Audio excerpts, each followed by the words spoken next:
Hi guys! So, ayan, tinry ko yung product ng Bakersfield na Caramel Fudge It. Today ay gagawa ako ng cake in cup with caramel filling and caramel toppings. So, first, kailangan lang natin himay-himayin itong cake para mabuhaghag. Then, ito naman yung nabili ko sa Shopee na plastic cup. At super late lang nito guys. Parang malaki-laki lang siya ng konti sa tagayan. So, 50 ml nga yung size nito. And next ay maglalagay lang tayo ng kalahating cake.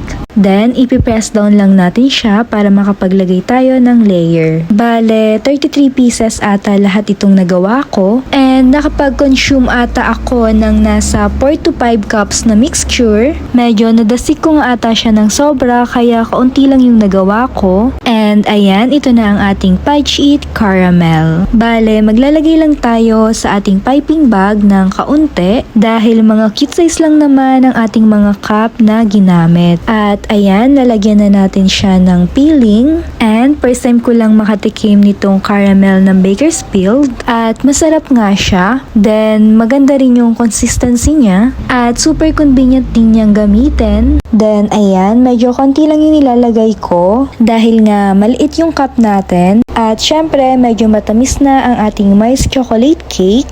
Then, after ng peeling ay syempre lalagyan lang uli natin siya ng cake for the second layer. And syempre, i-press lang uli natin siya para pantay yung top niya. Bale, dinala ko nga pala to sa reunion namin. At meron din kasamang mini donuts since kaunti nga lang itong nagawa ko. Magandang idea to guys na ilagay sa dessert area. Mamaya makikita nyo na super cute niya talaga. At meron nga pala akong spoon na binili na perfect yung size niya dito. At ayan, matatapos na natin siya. Ingatan lang pala natin na diinan yung cup dahil medyo manipis lang kaya mahuna at nagka-crack siya. Then, second to the last ay lalagyan lang natin siya ng icing sa top. Hindi ako nakapag-costing dito guys since pamigay ko nga lang siya. Pero siguro magi-start yung price nito sa 25 pesos kasi nga dasik naman siya. Sa totoo lang guys, nung kinain ko to, hindi ko pa siya naubos kasi feeling ko sobrang dami niya.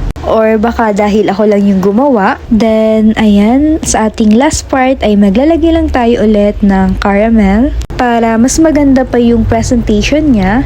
At syempre, para ma-highlight natin yung caramel at hindi lang cake yung pwede nyong ilagay dito. Pwede ring no-bake cheesecake or graham in cup. Pwede nyo itong gawin or i-offer sa inyong customers. Kailangan lang ay medyo madami yung orders or may minimum kayo para hindi kayo malugi sa gawa. Then, ito na nga ang ating final products. Literal na ang cute niya. And perfect nga siyang pang pre-taste para lahat ng bisita nyo ay makatikim.